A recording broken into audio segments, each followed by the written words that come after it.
ఈరోజు చాలామంది జీవితం పైకి చూసినప్పుడు గొప్పగా కనబడతారు, తళ తళ తళ తళ మెరుస్తూ ఉంటారు, గనులాగా కనబడతారు, గొప్పవాళ్ళలాగా కనబడతారు, మహోన్నతమైన వ్యక్తిత్వం వీళ్ళకు ఉందేమో అని కనబడతారు. కానీ పాత్రలో తొంగి చూస్తే, హృదయంలో తొంగి చూస్తే సమస్త విధమైన హేయమైన క్రియలు, దుష్టమైన క్రియలు, ఆలోచనలు, ఊహలన్నీ కూడా పాడైపోయి ఉంటుంది.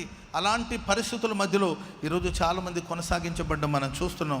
ప్రియులరా, దేవుని కరుణ హస్తం ఎందుకు తోడుగా ఉంది ఎజ్రా కంటే, ఆ బబులోన్ని విడిచి యెరూషలేముకు రావాలి. చప్పట్లు కొడదాం అందరూ గట్టిగా గట్టి గట్టి గట్టి గట్టిగా హల్లెలూయా. పాపాన్ని విడిచిపెట్టాలి, అపవిత్రమైన ఆలోచనలు విడిచిపెట్టాలి, చెడును మానుకోవాలి, చెడుతనాన్ని మానాలి. Praise the Lord. నేను ఒక పిక్చర్, ఒక ఫోటో ఒకటి చూశానండి. ఆ ఫోటోలో ఒకవైపున చర్చ్ అనే ఒక ఓడ కనబడుతుంది, మరొక వైపున చోట గాడ్, దేవుడు అనే ఒక ఓడ, ఒకవైపున దేవుడు యేసయ్య అనే ఓడ ఉంది, మరొక వైపున చర్చ్ అనే ఓడ ఉంది. చర్చ్ అనే ఓడకి ప్రవేశించే వాళ్ళు గుంపులు గుంపులు గుంపులు గుంపులు చర్చ్కే వెళ్తున్నారు, వాళ్ళందరూ మందిరానికే వెళుతున్నారు, దేవుని మందిరానికి వెళుతున్నామని గుంపులు గుంపులు గుంపులు గుంపులుగా వెళుతున్నారు. కానీ ప్రియుల మరొక వైపున గాడ్, దేవుడు అనే ఒక ఓడ ఉంది. ఆ ఓడలో ప్రవేశించే వాళ్ళు చాలా తక్కువ మంది. దేవుని మందిరానికి ఈరోజు గుంపులు గుంపులుగా వస్తున్నారు, కానీ ఎంతమంది దేవుని చేరుకుంటున్నారు? దేవుని మందిరానికి వచ్చే సమూహం ఉన్నారు. కొంతమంది జీవితంలో మార్పు ఉండదు, భాషలో, మాటలో మార్పు లేదు, జీవితంలో మార్పు లేదు, ఆలోచనలో మార్పు లేదు. సమాధానం సమాధానం అనే వాక్యం చెప్తామా, బయట కొట్లాడుకుంటుంటారు. ఇక్కడ సమాధానం అనే వాక్యం చెప్తామా, బయటకు వెళ్తే బైకుల దగ్గర, పార్కింగ్ దగ్గర తలకాయ పగలు కొట్టుకుంటుంటారు. అర్థమైందండి? ఇక్కడ సమాధానం అనే దేవుని వాక్యం చెప్తామా, ఇంటికి వెళ్ళగానే దారి పొడుగున భార్యతో గొడవ, భర్తతో గొడవ, పిల్లలతో గొడవ. వీళ్ళందరూ ఎవరంటే ఆలయానికి వచ్చేవాళ్ళే, రక్షించబడిన వాళ్ళని చెప్పుకునే వాళ్ళే. పైకి చూస్తే బంగారు పాత్రలాగా తళతళ మెరుస్తూ ఉంటారు, కానీ లోపల ఆ పాత్ర లోపల హేయమైన కార్యాలు కలిగి జీవించే వాళ్ళు చాలామంది ఉంటారు. ప్రేమైన వాళ్ళరా, మనం కేవలం దేవుని మందిరానికి వచ్చేవాళ్ళకి కాకుండా దేవుని సమీపించేవారుగా, క్రీస్తు యేసును సమీపించేవారుగా, ఆయన దివ్యమైన స్వభావం పొందుకునేవారుగా యెరూషలేము యాత్ర. స్తోత్రం చెప్పండి గట్టిగా. యేసుతో నూతన యెరూషలేము యాత్ర, యేసుతో నూతన యెరూషలేము యాత్ర. మనం ఈ పాట ఎక్కడ పాడతాం చెప్పండి, నిజం చెప్పండి, ఎక్కడ పాడతాం ఈ పాట? ఎవరైనా చచ్చిపోతే అక్కడ పాడతాం. అంటే ఈ పాట పాడాలంటే ఎవరొకరు రావాలి. ఏంటండి, ఇది ఎవరో చనిపోయిన వాళ్ళ ముందు పాడే పాట కాదండి.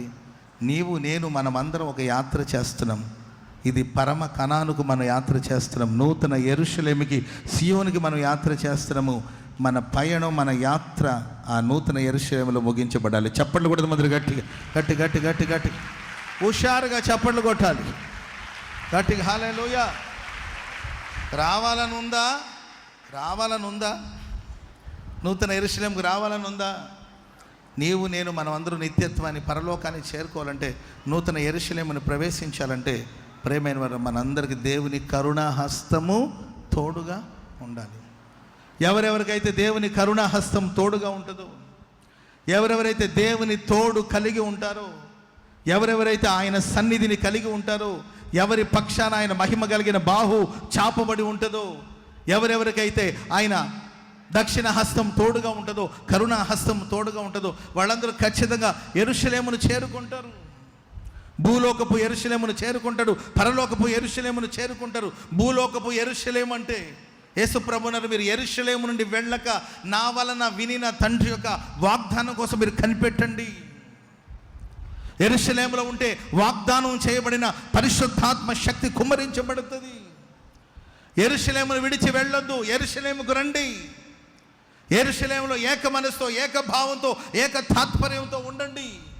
యెరూషలేములో శక్తి కుమ్మరించబడుతుంది. యెరూషలేములో పరిశుద్ధాత్ముడు కుమ్మరించబడతాడు. పరిశుద్ధాత్మను పొందినప్పుడు మీరు శక్తి పొందుతారు.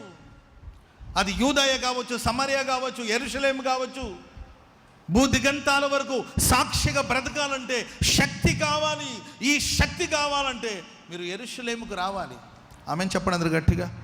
మన శక్తిని పొందుకునే చోటు, పరిశుద్ధాత్మను పొందుకునే చోటు యెరూషలేం అంటే సమాధానపు స్థావరం, మనిషి సమాధానంగా బ్రతికే చోటు. ఇలా చెప్పుకుంటూ వెళ్తే యెరూషలేం గురించి ఎన్నో శ్రేష్టమైన విషయాలు బైబిల్ మనం చదువుతూ వస్తాం. కనుక ప్రేమైన వల్ల మనం అందరూ బబులోను విడిచి ఎక్కడికి వెళ్ళాలి చెప్పాలి మా? ఎక్కడికి వెళ్ళాలి? యెరూషలేముకి మనం వెళ్ళాలి. పాపాన్ని విడిచిపెట్టి సమాధానం వైపు మనం అడుగులు వేయాలి. పాపాన్ని విడిచి మనం పరిశుద్ధాత్మ శక్తిని పొందుకొని సాక్షిగా బ్రతకడానికి కోసం మనం వెనకున్న వాటిని మరచి ముందున్న వాటి కొరకు వేగిరపడుచు యెరూషలేమే మన గురి, యెరూషలేమే మన గమ్యం. గనక ఆ గమ్యాన్ని చేరుకోవడానికి మనం సాగిపోవాలి.